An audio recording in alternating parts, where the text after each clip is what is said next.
Well, good morning, everyone. I hope that you are enjoying a great week.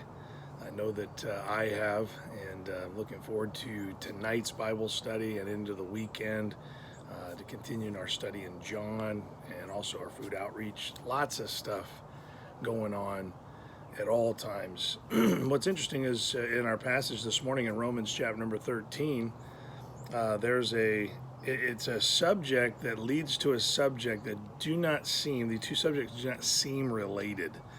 And I'm going to read to you the passage.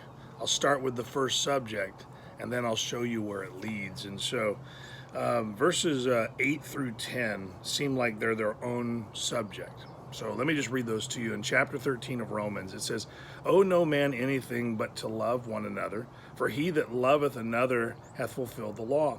For this, thou shalt not commit adultery, thou shalt not kill, thou shalt not steal, thou shalt not bear false witness, thou shalt not covet. And if there be any other commandment, it is briefly comprehended in this saying, namely, thou shalt love thy neighbor as thyself." Now, what's interesting about this first subject is that we can find ways that yes, you're so right.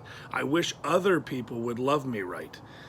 But this is not a passage for us to teach to other people to tell them what to do. It's something that we're supposed to learn and display. He says, "Owe no man anything but to love one another." And so the question always becomes, well, who have I loved, and am I loving properly, and all those kinds of things. But look where the next subject goes. It says, "And that knowing the time, that now it is high time to awake out of sleep, for now is our salvation nearer than when we believed." Okay, so then there's this wake up. So we're supposed to love people, but then he says, so wake up.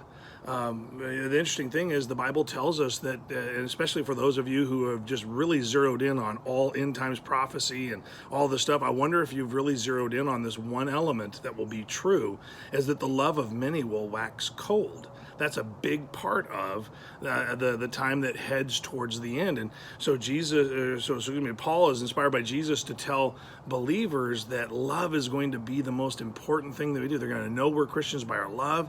If we love one another, they'll know that we're one of Jesus' disciples. Love one another. That means getting along with each other, not assuming that the other person doesn't love us. And there's just so many things. In fact, I thought of a lot of things that people have done to me that wasn't very loving. That's what I thought of. And then I thought, wait a minute here. This has application to me. What is it that I need to do to be more loving, especially since love is going to be growing colder and colder in our society? What do I need to do in response as the time grows to the end? Well, I can focus in on all the other prophecy things, or I could focus in on the one thing that we're told to do in response, and that's to love other people.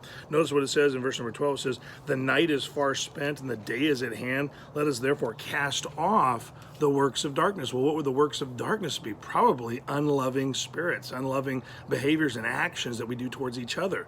And let's put on the armor of light. Let us walk honestly as in the day, not in rioting and drunkenness, not in chambering and wantonness, not in strife and envying. That's every kind of other thing that we might do.